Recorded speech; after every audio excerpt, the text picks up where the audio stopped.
ถ้าลาบเธอทางกระดูกกินได้อยิ่กินมันไม่ยากค่ะ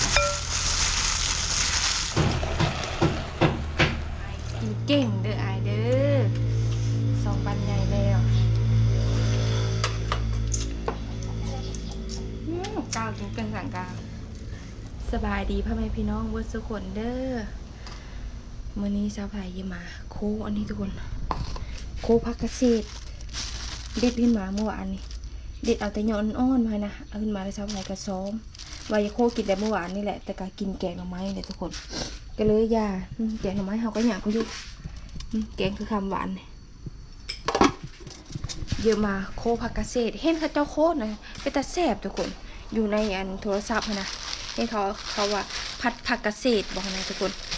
นี่แล้วก็จะมาลาบกระห่อพร้อมมื้อนี้คือบ่าวผู้ไทยเพิ่นลาบกระห่อสุกินเพิ่นยังไปหาเก็บผักแล้วก็ตัดวายอยู่โซนเนี่ยโซนชาวสายที่มาอันเผากระห่อท้าโคกระห่อท้าเพิ่นนะแล้วก็จังเยอะโคผักอาหารเช้าของมื้อนี้นะคันว่าชาวไทยโคตัวนี้มื้อนี้แหละแซ่บนี่แปลว่ายังมีมื้อหน้าอีกทุกคนเพราะว่าชาวไทยขึ้นได้กินเห็นเขาเจ้ากินนะชาวไทยคือจะกินเทิงนั่นแหละแต่การยำทันได้เวลาลงโซนเด็ดยำทันได้เวลาเด็ดเอามาโค้ค่ะนะเมื่อวานลงไปเมื่อวานนี่ก็เลยเด็ดขึ้นมาโค้กิน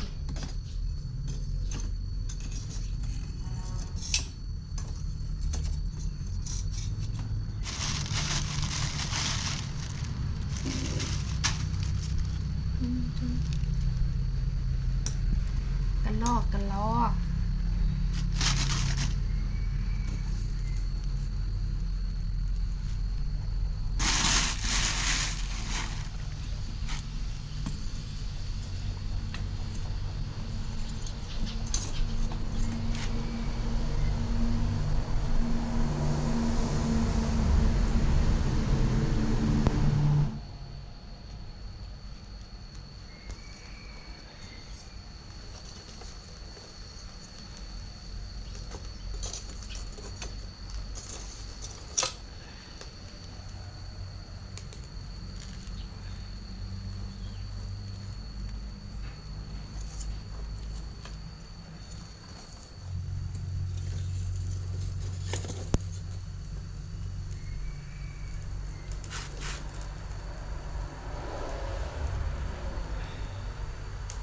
แล้วเราก็จะมาอุ่นหน่อไม้นี่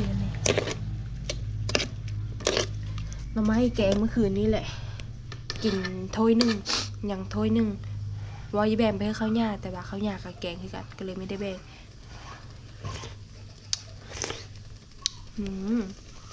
แซ่บคือเก่า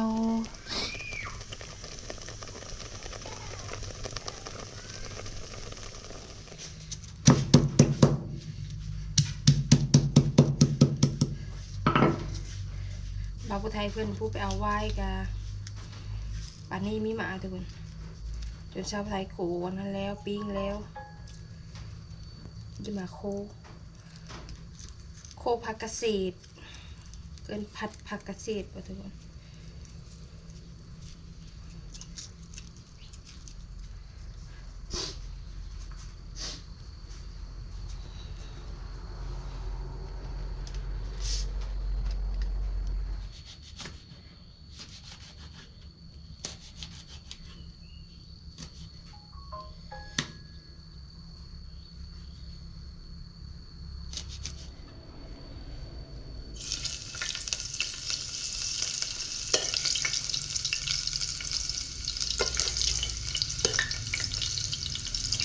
โคสมอทุกคนกันน้ำมันเธอเซอร์คือเซอร์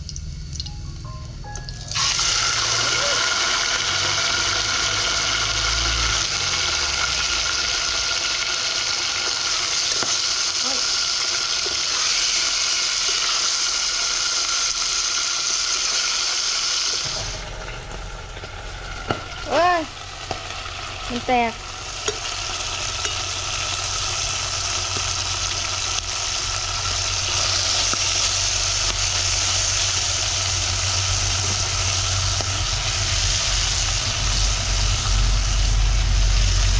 ผักเกษตร ใจปุงปังปุงปัง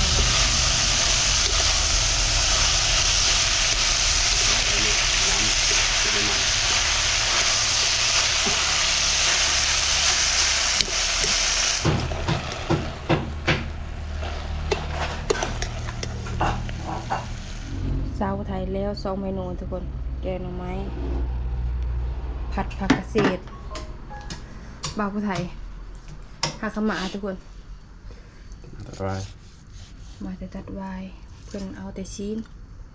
ปอกไว้เลยลาบสู้แม่กินเอามาเพื่อเคยผักพังใส่กระเบื้องมะนาวแม่ไปเด็ดเอาเถอะโอ้ไม่เอาชอบแม่ไปเอาก็ได้เอามือไปปอกไว้บ่ปอกไว้ก่อนบ่ปอกไว้ก่อนก็ได้เนาะปอกไว้ก่อนใครจะผักเอาเป็นลูกมือมันทุกคน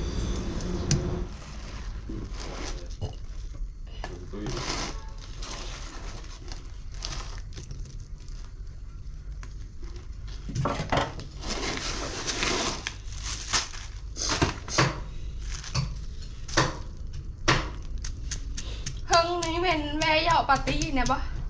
ซอยข้าวหญ้าข้าวหญ้าแตงมันหน่อยในแกงเอา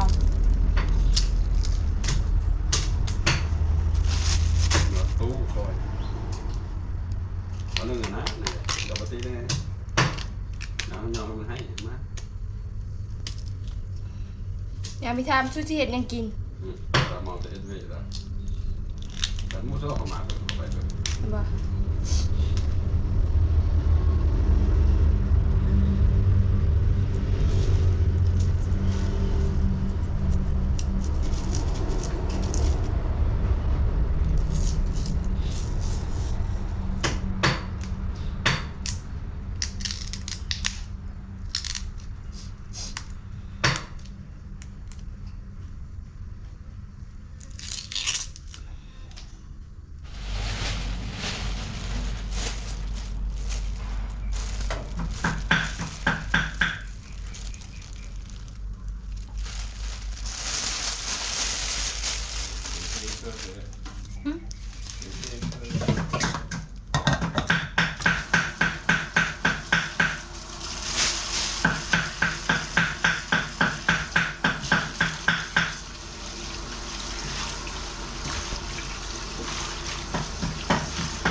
เขาเป็นลูกมือทุกคนเลยมือนี่กระดูกที่เบาไทยเลือกออกมา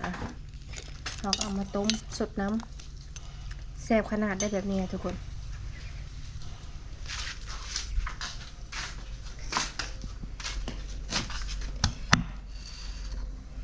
ลาบตัวเดียวเลยทุกคนจะได้กินช่อนลังคาเหินจำถ่ายว่าลาบแล้วแหละแบ่งเอาไปให้ข้าวปูน้ำปูเพิ่นมากได้ทุกคนชุดก่อนนี้บ่าวไทยเพิ่นลาบจะลาบอันนั้นนะบ้างนะเนาะลาบบางช่องโตนะบางน้อยพากันโนดอันนั้นโนดกี่เดียบเขาอันซองปุญญาซองเท้าพากันประหยัดกินเจ้าของมะช้าช้าพกตัวนี้ว่าผิดว่าถือ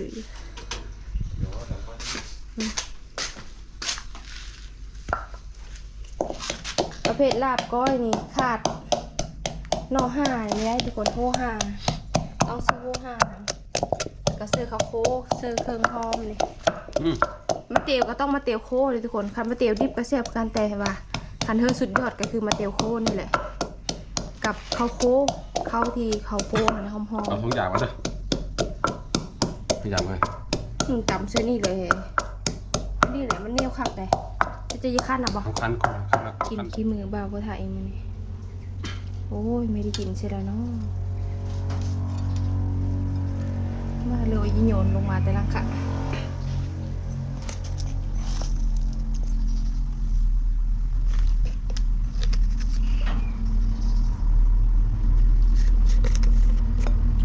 ตาแสบเลย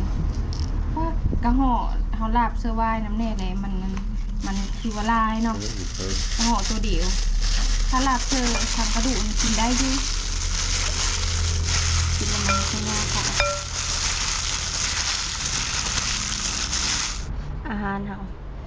ลาบแกงโคเป็ดเฮาก็เริ่มใหญ่แล้วทุกคนเร่งบ่ไหว้แล้ว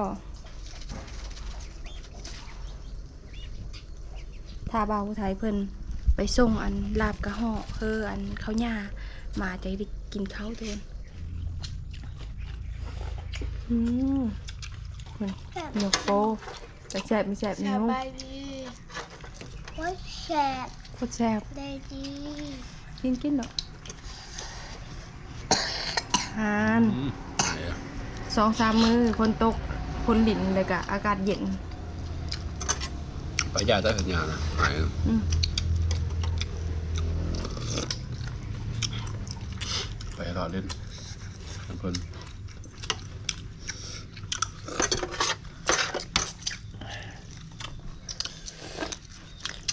ผักปิ้วม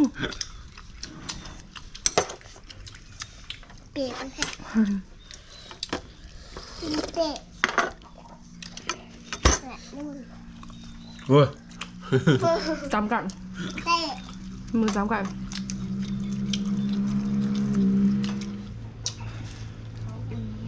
โอ้อายกินเก่งเด้ออายเด้อ2 ปันใหญ่แล้วกาวกินเก่งสั่งกาวเติมบุกินไล่แล้วเติมปลาไว้